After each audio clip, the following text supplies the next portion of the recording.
In this video, we're going to go through the summative portion of the percent yield lab. So the whole point of this lab is to figure out experimentally which of these four equations is the correct equation for the decomposition of sodium bicarbonate. Now we could just Google this, but that wouldn't be very much fun. So instead, we're going to use the data that we collected in the lab to figure out which one of these four equations is correct. All right, so the requirements for the lab are we are going to create a data table and we are going to perform the calculations. So the directions for the data table says you need a properly formatted data table that must include headings with units. It needs a title that accurately describes what is shown in the table. Data table is not an appropriate title. Your table should include the following: mass of the empty crucible and the lid, mass of the crucible lid and sodium bicarbonate, and mass of the crucible and solid product. Okay, so here is our lab document. It's blank. I'm going to start by making a section called data table, and I'm going to go ahead and bold it. Now that's not the title for my data table, so let me just zoom out just a little bit. I'm going to center this and give it a title. So if you're looking for inspiration for your data table title, I recommend ChatGPT. So I'm going to give mine a title.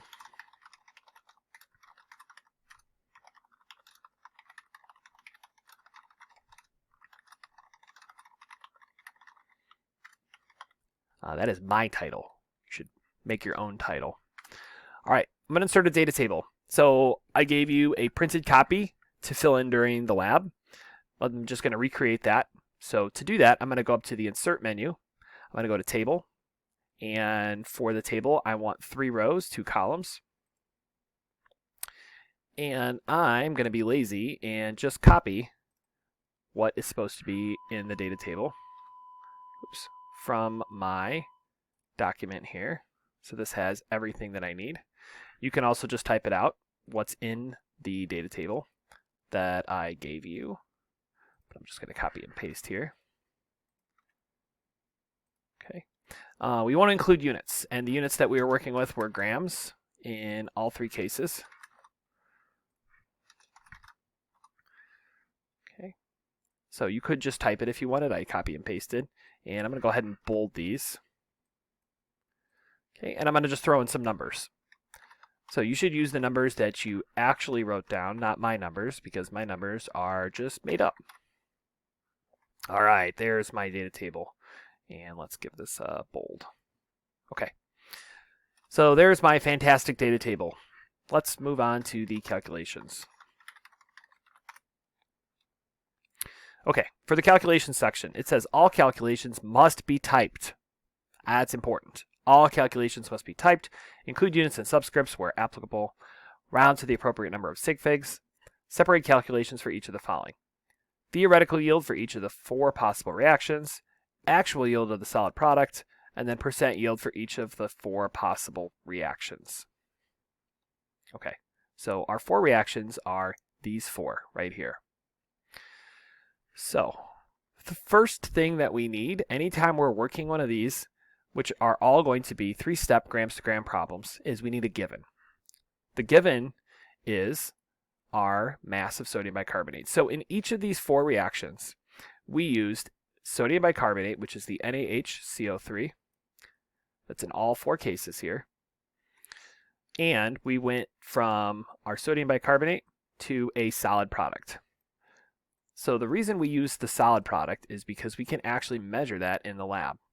So there are gases that are produced, but those gases escaped our crucible when we heated it. We don't have a way to capture those gases or measure those gases, so we're excluding those from our calculations. So essentially we're just going from A to B. These should all be 3-step grams to grams calculations.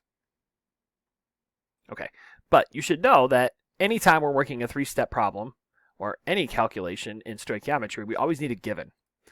So our given is the starting amount of sodium bicarbonate.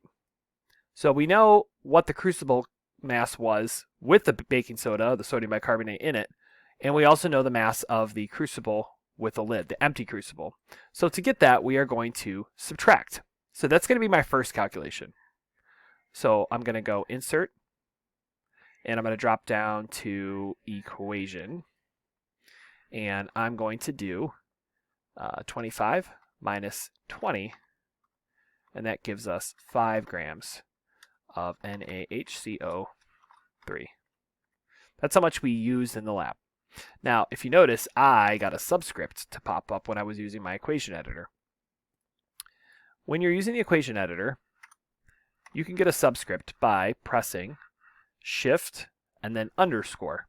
Underscore is the button to the right of the 0 key on your keyboard. And notice it dropped me down to the subscript. So that's how I was able to type that in there. All right, so I need four theoretical yields. So I recommend doing the calculations on paper first. So all 4 of these, you are going to start with whatever you calculated as your starting amount of NaHCO3. Okay, so for the first one, I'm going to use this equation. So again, I'm going to go Insert, Equation, and I'm going to start with that amount. So 5 grams NaHCO3. Okay, so if you're using the equation editor, you'll see this blue box appear around what you're working in. If you don't see the blue box, you're not in the equation editor. And sometimes it's easy if you accidentally hit an arrow key, notice that blue box disappeared. You can get back in there by using the arrow keys to maneuver back, or you can click and it will bring you back into the equation editor. Okay, so when you're in the equation editor, you will see these options appear up here. So I'm going to go ahead and insert a multiplication symbol. And then I'm going to do a fraction because my first conversion factor going to moles. So if I go up to this box right here and I drop down, you can see A over B. That is the fraction option. So let's see. I'm going to put in the molar mass. And I'm just making up numbers. So don't use my numbers. I am going to set this up correctly, but I'm going to use some bogus numbers. Okay, great. So I went ahead and converted to moles. And then my second conversion factor, I'm going to NaOH. And look, it's a 1-to-1 ratio.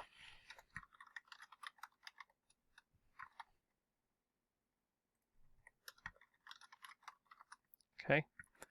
And let's see, we have one more.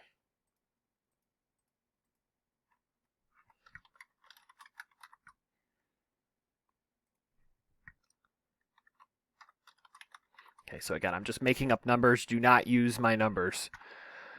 Let's say it was, I don't know, 1.75 grams. Oh, nope, we want 2 sig figs, so how about 1.8? Okay. All right, so great. Actually, this should be 3 sig figs, so this should be 3 sig figs. And let's make this 3 sig figs. Great. Okay, so you're rounding to the number of significant figures that you wrote down in your data table, because that's what I'm using for my given. So notice these are all 3 sig figs, so my answer here is 3 sig figs, and then I use 3 sig figs down here. Okay, so you're going to do that process 4 times for each of the 4 equations. This is the most tedious part of the lab right here, because you're going to have to do this 4 different times, and you're going to get 4 different theoretical yields. Okay, so I'm just going to pretend like I did it 4 times. Great. All right, next I'm going to calculate my actual yield of the solid product. Okay, so to calculate our actual yield, I want to know how much product was left over in my crucible. So this is the mass of the crucible and the product. This is the empty crucible. So I'm going to subtract.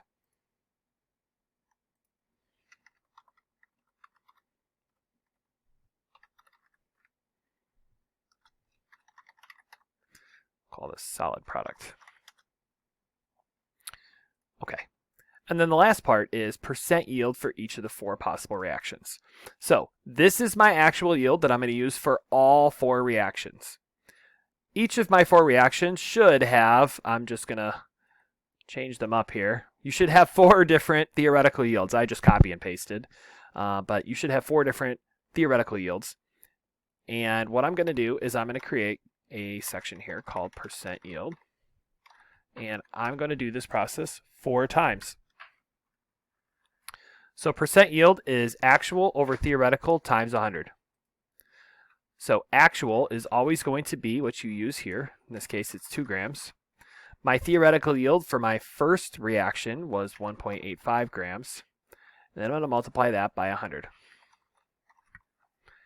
And I'm not going to do the math here. I'm just going to make up some numbers. So let's say it was 75%. Okay, so I'm going to do that 4 different times, and I'm going to get 4 different theoretical yields. So I'm just going to make up some numbers here. Great. So I have 4 different theoretical yields. So each of these 4 equations has a different theoretical yield, but you're using the same actual yield. Okay, and you should get 4 different percent yields. So that's all I'm asking you to do for the summative portion of this lab.